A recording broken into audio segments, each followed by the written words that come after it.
இப்போ வர சட்டமன்றத்தில் உங்கள் ஆதரவு யாருக்கா இருக்கும்? திமுக, அதிமுக, விஜய், தாவேகா, நாம் தமிழர், சீமான், யார் ஆட்சி பண்ணால் நல்லா இருக்கும்னு நினைக்கிறீங்க? டிஎம்கே ஆட்சி பண்ணல. டிஎம்கே. எதனால? எனக்கு பிடிச்சிருக்கா. எப்பவுமே டிஎம்கே. சரி. இப்போ 26 எலெக்ஷனில் உங்கள் சப்போர்ட் யாருக்கு? DMK, ADMK, TVK, TVK. எதனால? டிவிகே ஆட்சி மாறினா கொஞ்சம் நல்லா இருக்கும். இதுக்கு மேலாம் இருக்கு சப்போர்ட் பண்ணிட்டு இதுக்கு மேலே டிஎம்கே போட்டு டிஎம்கே. இந்த டைம் டிவிகே. டிவிகே. சரி.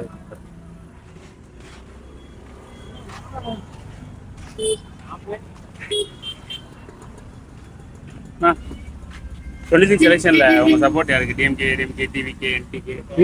டிவிகே. எதனால? பாப்போம், நல்லது செய்வாருன்னு பார்க்கணும். இதுக்கு மாதிரி யாருக்கு சப்போர்ட் பண்ணிருக்கீங்க? இதுக்கு மாதிரி ஏடிஎம்கே. இந்த டைம் டிவிகே. ஆமாம், டிவிகே. சரி.